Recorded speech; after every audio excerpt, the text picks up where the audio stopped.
These are the notes for section 9.3, solving rational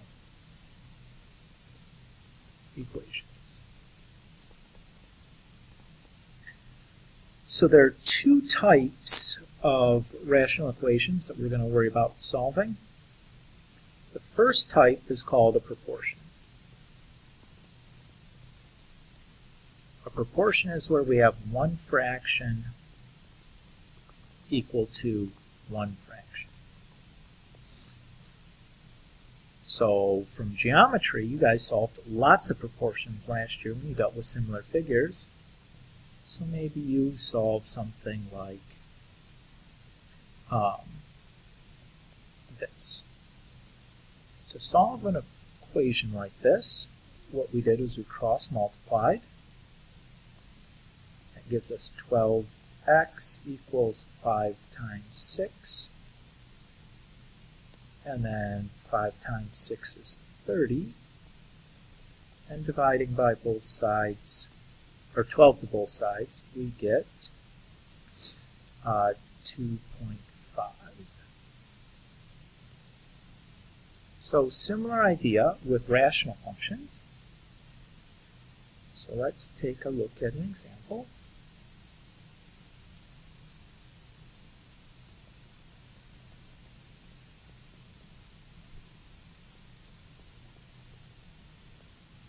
Let's say we have this.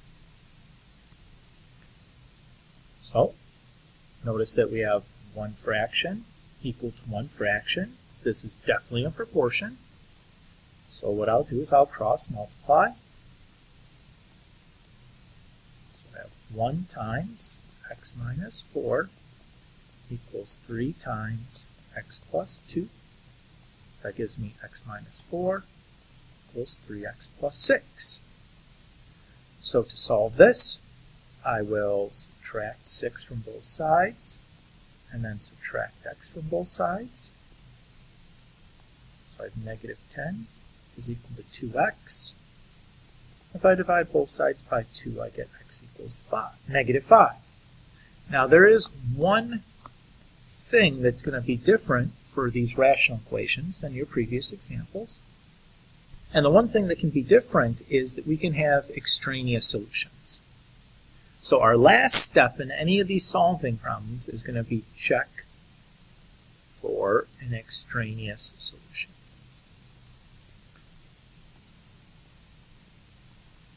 So what we need to do is plug, in this case, negative 5, the solution, into the denominators.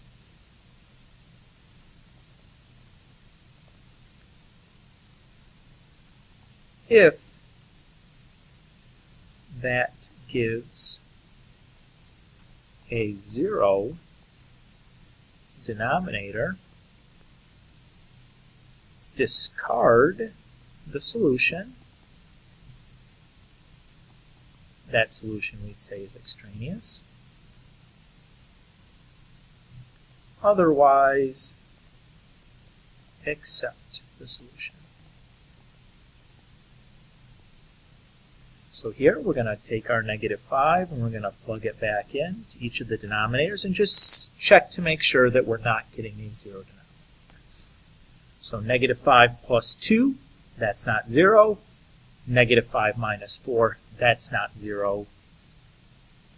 That is a perfectly acceptable solution.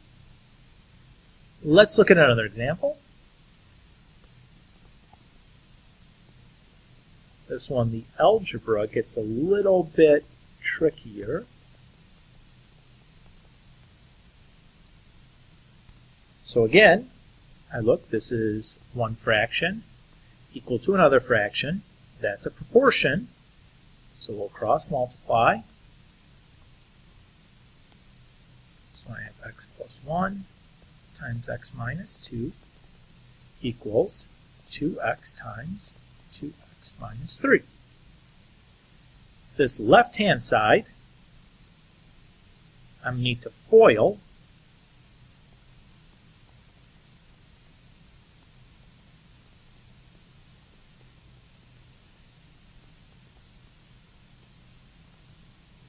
And this right-hand side, I'm going to distribute.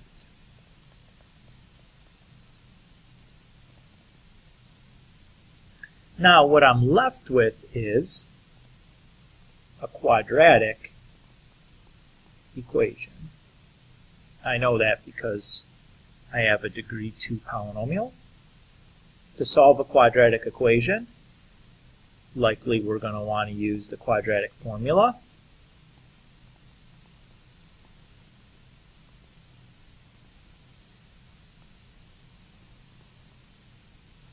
Or factor. So two routes to use. To do either one of these two, what we need to do is start by getting everything onto one side. So I'm going to choose to move everything onto the right side. Does it matter? Not really.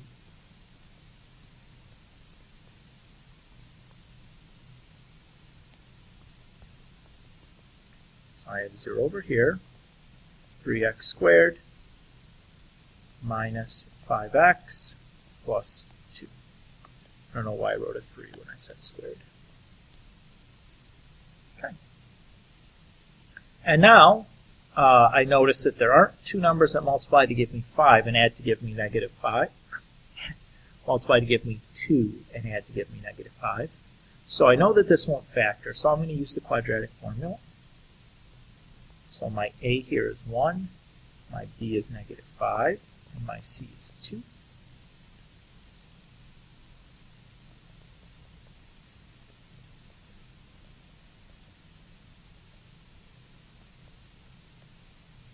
Oops. Jeepers creepers. Oopsie daisies. I'm sorry to do this to everybody. Did you see my mistake? Yep, right there. So let's go back and maybe reassess. So I look here again. You could still use the quadratic formula, not wrong, but obviously my a value is wrong. But this does factor. I'm going to choose to factor it because we've been practicing our factoring, and it's a good opportunity for me to remind us how to do that. So again, to factor something where the leading coefficient is 1, I need to find the two numbers to multiply to give me the leading coefficient times the constant term. 3 times 2 is 6. And adds to give me the null term, that's negative 5. So there are two numbers that do that, negative 2 and negative 3. So still have that 0 over there, 3x squared minus 2x. Plus negative 3 plus 2. From the first group, I can take out an x. From the second group, I can take out a negative 1. So if I take the 3x minus 2 out, I have the x minus 1 left. And then if I apply the zero product property, I get x equals 2/3 and x equals 1. Am I done though? Nope. I got to go back and check these to make sure they're not extraneous. So I go all the way back to the very beginning. If I plug 2/3 into here, I don't get 0. If I plug 2/3 into there, I don't get 0. So that solution is fine. If I plug 1 into here, I don't get 0. If I plug 1 into there, I don't get 0. So that solution is fine. So we have two solutions, 2/3 and 1. The second type of problem doesn't have a fancy name like proportion. It's basically everything else. So let's look at a very simple, and the technique we're going to use to solve this is we're going to clear fractions. So let's look at a real simple example. So let's say we have 2/3 minus 3/5 x equals 12 over 25. So if I want to solve this by clearing fractions, what I'm going to do is I'm going to do a prime factorization of all the denominators. 3 is already prime, 5 is already prime, 25 is 5 squared. So if I look at the denominators 3, 5, and 5 squared, the least common multiple of them is, the same way we find the least common denominator, needs to have a factor of 3 and a factor of 5. The biggest power of 3 is to the first. The biggest power of 5 is to the second. So the least common multiple of these is 3 times 5 squared. I'm going to multiply it to both sides of my equation.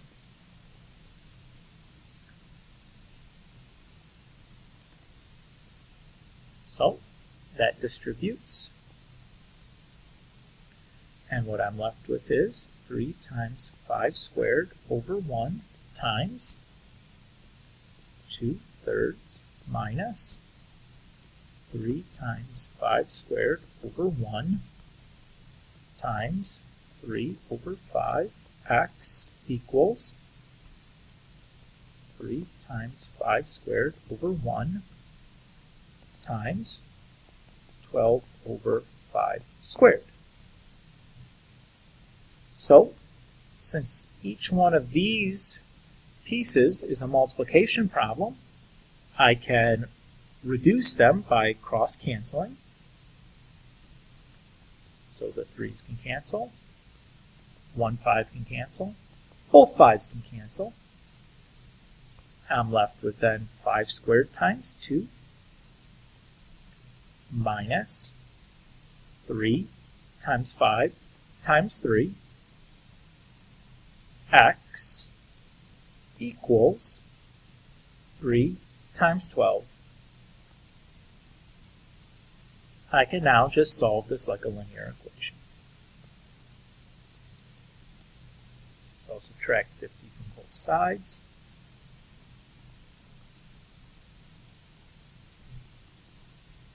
And there are no prime factors between 14 and 45, so that's going to be as good as I can do. Now let's look at one that's a little bit more algebraically difficult. So you notice here that we're just left with solving a linear equation. Let's look at one where we're left with something that's a little bit more difficult to solve. So let's say we have x over x minus 2, 1 over x minus 4 equals 2 over x squared minus 6x plus 8. Notice this is not a proportion because I have 2 fractions on this side and 1 fraction on the other side. We have to have fraction equal to fraction to be a proportion, so this is definitely not a proportion. Just like before, I'm going to start by finding the least common multiple of the denominators. This denominator doesn't factor. This denominator doesn't factor. This denominator does.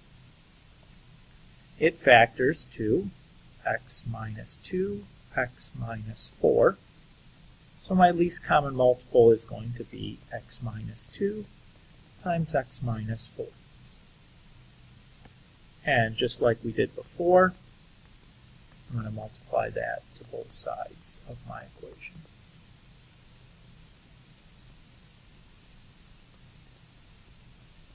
So that distributes through.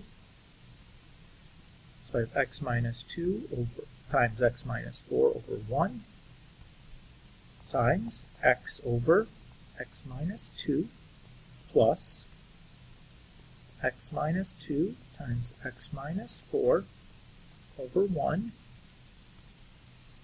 times 1 over x minus 4 equals, that's not the color I picked, x minus 2 times x minus 4 over 1 times 2 over, and I'm going to write the factored form, x minus 2 times x minus 4. And now, since each one of these 3 are multiplication problems, I can cross-cancel them. So x minus 2's can cancel, X minus 4's can cancel. X minus 2 and X minus 4 can cancel. So I'm going to have X minus 4 times X plus 1 times X minus 2 equals 2. And now to solve this, I'm going to start by distributing.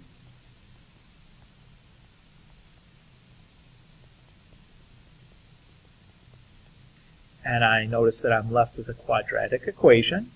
So to solve this, I'm going to start by getting everything onto one side. Negative 4x and x is negative 3x. Negative 2 and negative 2 is negative 4. And so we have this. Again, I could solve this by factoring of the quadratic equation. I notice right away that it factors the two numbers that multiply to give me negative 4 and add to give me negative 3 are negative 4 and positive 1. So I can write this as x minus 4 times x minus 1 equal to 0. And when I apply the zero product property, I get two solutions, x equals 4 and x equals 1. Oops, it should be plus 1, minus 1. Excuse me, x equals 4 and x equals negative 1.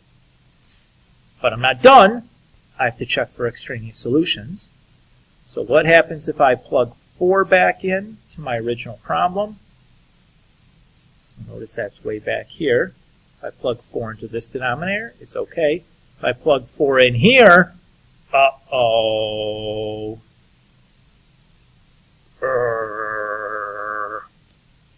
That gives me a 0 denominator. So what does that mean? This is extraneous. I cross it off. It's not one of my solutions. Notice I didn't even bother checking the other fraction. It doesn't matter. As soon as I see any 0 denominator anywhere, I stop. I discard that answer. I don't have to check the rest of them. Let's check negative 1 now. So if I plug negative 1 in here, not 0. Negative 1 in there, not 0. Negative 1 in here, let's check this instead. Not 0, not 0. So negative 1 is my only solution. And that's about as complicated as it gets for this type of problem. Good luck on the homework, guys.